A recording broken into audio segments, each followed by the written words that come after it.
देश भर के सभी पेंशनधारियों को नमस्कार। आशा करते हैं आप सभी कुशल मंगल होंगे। साथियों, यह वीडियो आपके लिए बहुत ही महत्वपूर्ण है। चाहे आप भारत के किसी भी कोने में निवास करते हो, चाहे आप किसी भी प्रकार की पेंशन का लाभ ले रहे हो, आपके लिए वीडियो देखना बहुत ही ज़रूरी है। क्योंकि देखिए, जनवरी और फरवरी तथा मार्च की पेंशन को लेकर के विभाग की ओर से एक बड़ी खबर निकल के सामने आई है। इसके बारे में अभी अपन पूरा वीडियो में जानने वाले हैं। देखिए, देश भर में पेंशन को लेकर के चर्चाएं चल रही है। सरकार के सामने एक बड़ी मांग उठी है कि वन नेशन वन पेंशन, मतलब पूरा देश एक है तो पेंशन भी अलग अलग क्यों होनी चाहिए, पेंशन भी एक होनी चाहिए। आज देश में ऐसा है कि हर राज्य में अलग अलग पेंशन के नियम हैं। उदाहरण के लिए मान लीजिए, हरियाणा राज्य में आप रहते हैं तो वहाँ की जो पेंशन है वो आपको वहाँ पर 3,000 रुपये मिलती है। दिल्ली में 2,500 रुपये मिलती है। राजस्थान में 1,250 रुपये मिलती है। साथ ही उत्तर प्रदेश में 1,000 रुपये, गुजरात में 700 रुपये, और इसके अलावा यदि आप महाराष्ट्र में रहते हैं तो वहाँ पर आपको 600 रुपये पेंशन मिलती है। और बिहार या फिर झारखंड में आप रहते हैं तो वहाँ पर आपको 400 रुपये से लेकर के अलग अलग कैटेगरी वाइज 1,100 रुपये तक आपको पेंशन दी जाती है। तो पेंशन में इतना फ़र्क है। यानी कि कुछ राज्यों में बुजुर्गों को 3,000 रुपये मिलते हैं तो कहीं पर उन्हें केवल 600 रुपये देकर ही पेंशन के नाम पर उन्हें बहला दिया जाता है। इसलिए अब मांग उठ रही है कि पूरे देश में एक समान पेंशन लागू की जाए। ये मांग अब तेजी से पकड़ रही है। सरकार से बड़ी मांग है कि 3,000 रुपये न्यूनतम पेंशन होनी चाहिए। सामाजिक संगठनों और कई लोगों की मांग है कि पूरे देश में कम से कम 3,000 रुपये पेंशन तय होनी चाहिए। क्यों? क्योंकि जो बुजुर्ग व्यक्ति हैं उनको दवाइयाँ चाहिए, वो कई बीमारियों से ग्रसित होते हैं तो उन्हें दवाइयों के लिए खर्चा भी चाहिए, और इसके अलावा रोज़मर्रा का खर्चा भी उन्हें चाहिए होता है। गरीब बुजुर्ग काम नहीं कर सकते, इसलिए भी उन्हें पेंशन देना अनिवार्य है। अब ऐसे में 500 रुपये या 600 रुपये पेंशन से गुजारा उनका संभव बिल्कुल भी नहीं है। इसीलिए वन नेशन और वन पेंशन की मांग जो है वो होने जा रही है। अब इसकी मांग क्यों? देखिए, पहले देश में कई चीज़ों में अलग अलग नियम थे।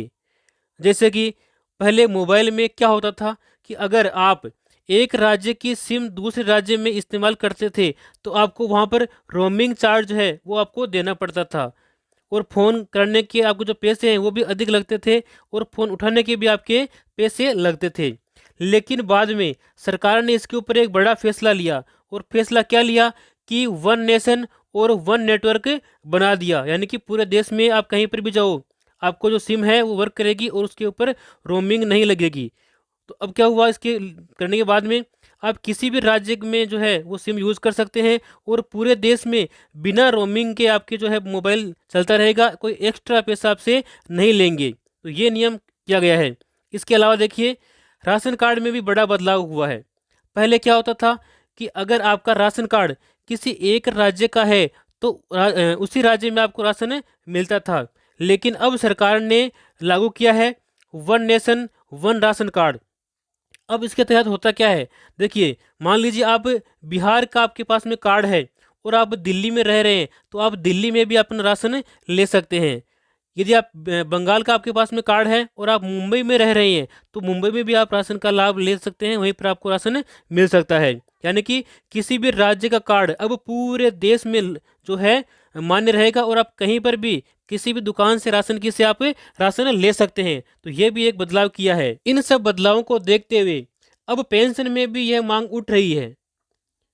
जब देश एक है, राशन एक है और एक नियम से मिल रहा है, मोबाइल नेटवर्क एक है, तो फिर पेंशन अलग अलग राज्यों में अलग अलग क्यों मिल रही है? इसीलिए लोग मांग कर रहे हैं कि वन नेशन वन पेंशन यहाँ पर लागू होनी चाहिए। इसके अलावा चर्चा 20 मार्च से पेंशन बढ़ोतरी की। देखिए, कुछ जगहों पर चर्चा है कि पेंशन 5,000 रुपये तक बढ़ाने का प्रस्ताव दिया गया है, लेकिन अभी तक पूरे देश के लिए इसका कोई भी अंतिम संदेश जारी नहीं हुआ है। फिर भी कई राज्यों में पेंशन बढ़ाने पर विचार चल रही है। देखिए, सामाजिक सुरक्षा पेंशन 1.74 लाख लोग ऐसे हैं जिनकी पेंशन किन्हीं कारणों से साथियों रोक ली गई है, और 60 वर्ष से कम उम्र वाले 58,000 भी इसमें शामिल हैं जो पेंशन का लाभ ले रहे हैं। और इसमें से 11,000 व्यक्ति ऐसे हैं जिनकी मौत हो चुकी है। अब उनकी पेंशन किस लिए रुकी है, वो उसे किस प्रकार से चालू करवा पाएंगे, अभी आगे अपन इस वीडियो के अंदर जानने वाले हैं। देखिए, पेंशन विभाग के द्वारा पेंशनरों एवं पारिवारिक पेंशनरों की पेंशन संबंधी समस्याओं का एवं शिकायतों के त्वरित समाधान के लिए 27 अप्रैल को संभाग स्तर पर पेंशन अदालत आयोजित की जाएगी। निदेशक पेंशन एवं पेंशनर्स कल्याण निदेशालय ने बताया है कि वर्ष में 4 बार पेंशन अदालतों का आयोजन किया जाएगा और उन्होंने बताया है कि पेंशन की जो अदालत है उस अदालत में पेंशनर्स अपनी शिकायतों को बता सकते हैं और अपना निदान वो वहाँ पर पा सकते हैं। देखिए, 27 अप्रैल को पेंशन अदालत आवेदन आपको 25 मार्च तक आपको आवेदन करने हैं और पेंशन अदालत के लिए जो आवेदन है वो आपको rajpension.nic.in के ऊपर आपको यहाँ पर लॉगिन करना होगा।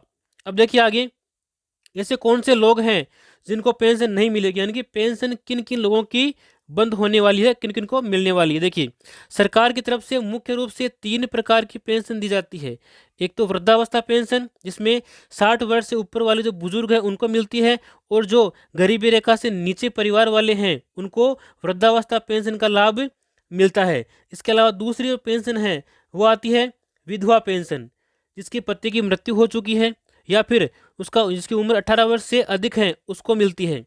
तीसरी है दिव्यांग पेंशन, शारीरिक विकलांगता वाले को और उसके पास में विकलांगता का सरकारी प्रमाण पत्र है उसे दिव्यांग पेंशन मिलती है। अब सभी को जो है पेंशन नहीं मिलती है। ध्यान देने वाली बात यहाँ है, देखिए ध्यान देने वाली बात यह है कि पेंशन हर व्यक्ति को नहीं मिलती है, यह सिर्फ उन्हीं को मिलती है जो गरीबी रेखा से नीचे हैं, जिनकी आय कम है और आर्थिक रूप से जो कमज़ोर है, उन्हें ही पेंशन मिलती है। अगर पेंशन आपके पास में नहीं आती है तो आपको क्या करना है। देखिए, अगर आपके खाते में पेंशन का पैसा नहीं आया है तो इसके पीछे कुछ सामान्य कारण हो सकते हैं। कारण इस प्रकार से, देखिए, पहला है आधार लिंक नहीं होना। आपका आधार नंबर अगर पेंशन रिकॉर्ड से लिंक नहीं है तो आपकी पेंशन रोक ली जाएगी, आपको पेंशन नहीं मिलेगी। साथ ही एनपीसीआई लिंक नहीं, आपका जो खाता है वो एनपीसीआई लिंक नहीं है तो भी आपको पेंशन नहीं मिलेगी। साथ ही अगर आपकी ई-केवाईसी अधूरी है, आपकी ई-केवाईसी पूरी नहीं हुई है तो भी आपकी पेंशन रोक ली जाएगी। तो इन तीनों में से कोई भी यदि कमी है तो आपकी पेंशन रुक सकती है। इन कमियों को पूरा करवाएं और समय पर अपनी पेंशन प्राप्त करें। देखिए, कमी कैसे ठीक करें। बैंक में जाकर के सबसे पहले आपको जो है एनपीसीआई लिंक करवाना है, दूसरा अपने आधार को अपडेट करवाना है और आगे समाज कल्याण विभाग में जानकारी उसकी देनी है। इसके बाद ही आपकी जो रुकी हुई पेंशन है वो एक साथ आपके खाते में आ सकती है।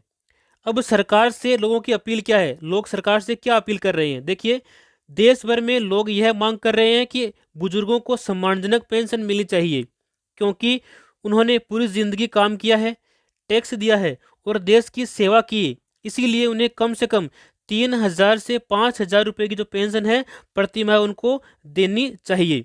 अब साथियों, आपकी राय क्या है।